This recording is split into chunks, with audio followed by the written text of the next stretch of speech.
وهناك لعبة ولعبة مضادة. هناك لعبة من الجزائر لعزل المملكة المغربية والأمر يقال علنا، وأنا أقول لك أن هناك شيء عالمي يطبخ كذلك، لأن من سيجد نفسه منعزلا حسب حدوده مع المغرب ومع الساحل قد يكون كما قلت الجزائر، وذلك نتيجة دائما لذلك التعريف، وهو أن السياسة الحقيقية هو أخذ القرارات الصائبة في الوقت المناسب. الآن ماذا ينتظر من المملكة المغربية؟ شكرا ليوناتاس. ماذا ينتظر من المملكة المغربية؟ حتى نكون موضوعيين. أنا شخصيا أبي طالب أعتقد أن الجزائر عبر البوليساريو يتعاملون مع إيران منذ سنوات. أنا أكون واضح ولذلك موضوعي، وهذا أمر خطير جدا على المملكة المغربية وعلى المنطقة.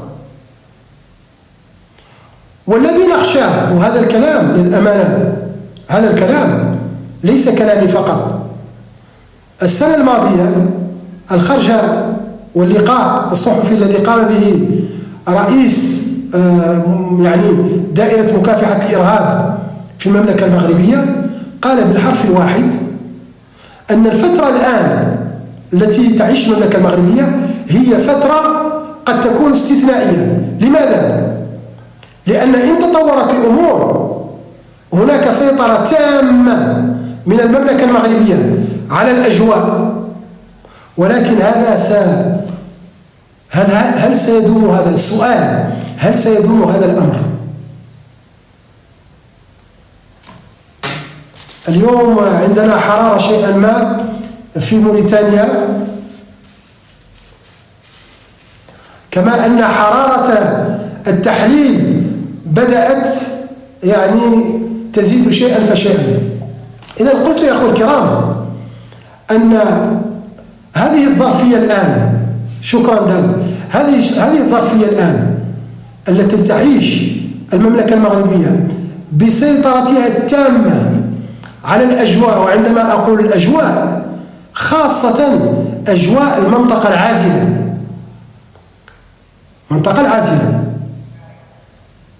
وهذا الأمر ذكره كما قلت المسؤول الأمني المغربي، كما يقال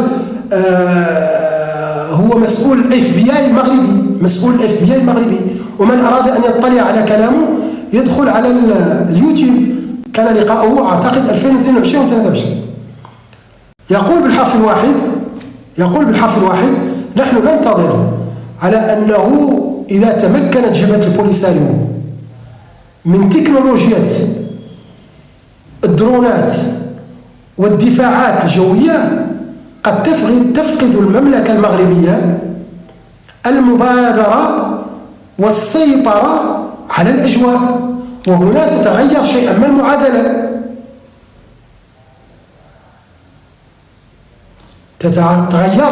المعادلة، ولذلك أقول، وقد قلت ذلك عندما صرح وزير أعتقد الداخلية لجبهة البوليساريو في زيارة لموريتانيا في صالون وفي منزل أنا أعرفه جيدا وأعرف أهله جيدا، وحتى أنني أزور بعض الأحيان ذلك المنزل، والمكان الذي قال فيه أو صرح به ذاك الكلام مكان أعرفه جيدا وجلست فيه عندما قال قريبا سنمتلك درونات. وغالبا ليست تركيا، لأن تركيا أقامت شراكة مع المملكة المغربية واتفقت معها وقالت للجزائريين أنها تشترط عدم إعطاء دروناتها لجبهة البوليساريو. الذي بقي في هذا الأمر هي إيران.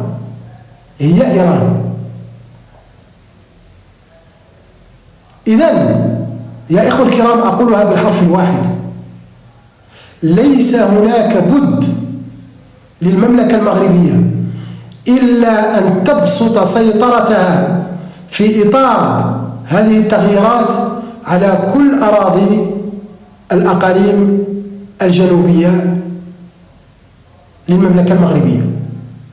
ليس هناك بد قبل أن تمتلك جبهة البوليساريو تلك القواعد، وأنتم لا تفهمون الأمر. لماذا المملكة المغربية والدرون المغربي يقصف كل ما يتحرك في المنطقة العازلة مهما كان؟